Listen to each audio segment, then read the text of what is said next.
Ya, pemirsa, ajang pariwisata terbesar di Asia Tenggara ASEAN Tourism Forum Jumat malam resmi dibuka di Kompleks Candi Prambanan Yogyakarta. Acara dibuka langsung oleh Wakil Presiden Ma'ruf Amin dan Menparekraf Sandiaga Uno.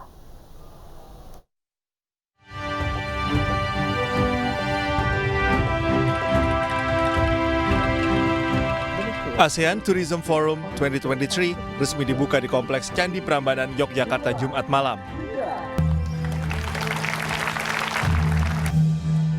Ajang promosi pariwisata terbesar di Asia Tenggara ini dibuka langsung oleh Wakil Presiden Ma'ruf Amin bersama Menteri Pariwisata dan Ekonomi Kreatif Sandiaga Uno. Juga dihadiri Wakil Menteri Pariwisata dan Ekonomi Kreatif Angela Tanusudibio. Dalam acara pembukaan ini, para tamu yang hadir disuguhi penampilan tari seperti Angguk, Dewa Ruci, hingga Ramayana Ballet. ASEAN Tourism Forum menjadi event pertama dimulainya keketuaan Indonesia di ASEAN.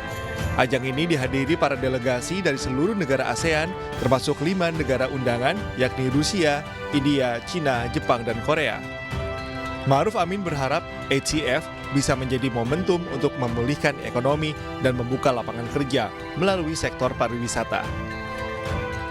Saya sangat berharap ASEAN Tourism Forum 2023 bisa melahirkan aksi nyata ditandai adanya kerjasama antar pemimpin sektor pariwisata di kawasan ASEAN untuk mempercepat kebangkitan industri pariwisata dan perjalanan di ASEAN.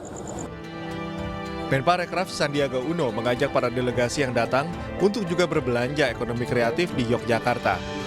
Selain sebagai oleh-oleh ke negara asalnya, aktivitas berbelanja ini juga bisa meningkatkan perekonomian Yogyakarta. I hope that none of you would become rohali. What is rohali? Rombongan yang hanya lihat-lihat. Meaning that all of you only look and see without buying. So this type of tourists who only do sightseeing and not buy anything. So ministers, excellencies, please spend your dollars so our economy, Yogyakarta in particular, will rise again. ATF menjadi ruang kerjasama antara negara anggota ASEAN untuk mempromosikan negaranya sebagai tujuan wisata. Tak hanya membahas pariwisata, rencananya para delegasi juga akan diajak berwisata ke sejumlah destinasi favorit di Yogyakarta dan Jawa Tengah. Dari Yogyakarta, tim Liputan 9 News melaporkan.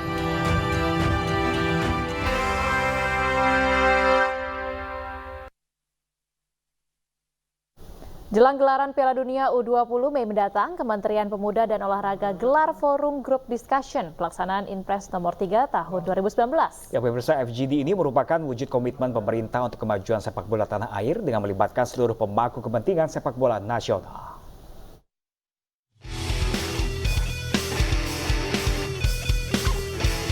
Tahun 2023 diyakini menjadi tahun kebangkitan prestasi sepak bola nasional. Hal ini ditandai dengan ditunjuknya Indonesia oleh FIFA sebagai tuan rumah Piala Dunia U20. Rencananya penyelenggaraan Piala Dunia U20 2023 akan dilaksanakan 20 Mei hingga 11 Juni 2023 mendatang di 6 kota. Dalam forum group discussion yang dihadiri sejumlah pemangku kepentingan di dunia sepak bola, Menteri Pemuda dan Olahraga Zainuddin Amali menyampaikan bahwa ditunjuknya Indonesia sebagai tuan rumah FIFA World Cup Under-20 2023 menjadi momentum untuk memperbaiki sepak bola nasional. Persiapan dari FIFA Under-20 World Cup ya tahun 2023 ini kita sudah dari kita memberikan dukungan kepada LOC dan kepada Timnas. Nah, Timnas nanti Pak Ketua Umum akan menjelaskan, LOC nanti Bu Ira akan menjelaskan. Nah, dari sisi kita, dari sisi pemerintah, dari NAPOK itu semua yang menjadi government guarantee itu kita harus pastikan itu jalan, karena FIFA permintaannya begitu. Kalau teman-teman ingat, kan sebelum kita ditunjuk menjadi tuan rumah itu ada government guarantee yang ditandatangani oleh beberapa menteri, bahkan ada surat presiden.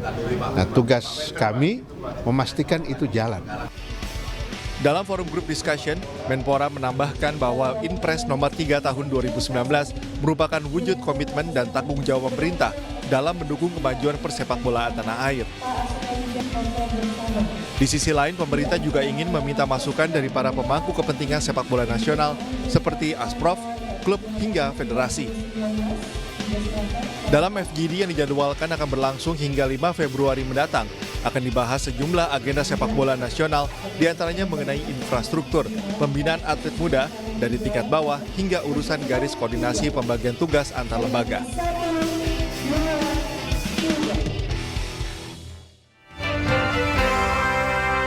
Ya, pemirsa, melalui program Generasi Cerdas Anak Bangsa, MSI Peduli kembali menyalurkan bantuan tenda untuk kelas sementara ke SDN Cimanahayu, Cugenang, Cianjur. Tenda ini akan membantu lancarnya proses belajar mengajar pasca sekolah mereka hancur akibat gempa.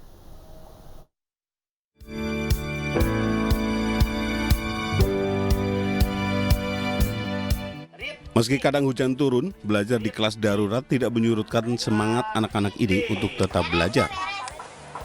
Sebagai bentuk kepedulian terhadap pendidikan anak-anak korban gempa Cianjur, MNC Peduli kembali menyalurkan tenda untuk kelas darurat di SDN Cimanahayu, Desa Mangunkerta, Kecamatan Cugenang, Cianjur, Jawa Barat. Sebelumnya kami ucapkan terima kasih atas nama keluarga besar SDN Cimanahayu, Kecamatan Cugenang, Kabupaten Cianjur, kepada NMC yang telah memberikan sumbangan tenda untuk kegiatan belajar mengajar. Alhamdulillah di sini tuh ada tenda, tapi masih kurang satu kalau bisa. Terus sama alas duduk, sama terus meja belajar juga. Papan tulis juga belum ada. Tenda sebagai kelas sementara menjadi bantuan MNC Peduli dalam program Generasi Cerdas Anak Bangsa sebagai wujud kepedulian terhadap pendidikan. Dengan adanya program Generasi Cerdas Anak Bangsa, tentunya kami ingin meningkatkan literasi di masyarakat kita tentunya, karena ini jadi salah satu hal yang mendasar untuk kita dapat belajar komunikasi, belajar saling mengerti, belajar membagikan ilmu juga. Program Generasi Cerdas Anak Bangsa menjadi langkah MNC Peduli meningkatkan pendidikan anak Indonesia, terutama para siswa yang terdampak bencana. Dari Cianjur, Jawa Barat, Andi Iksan, iNews melaporkan.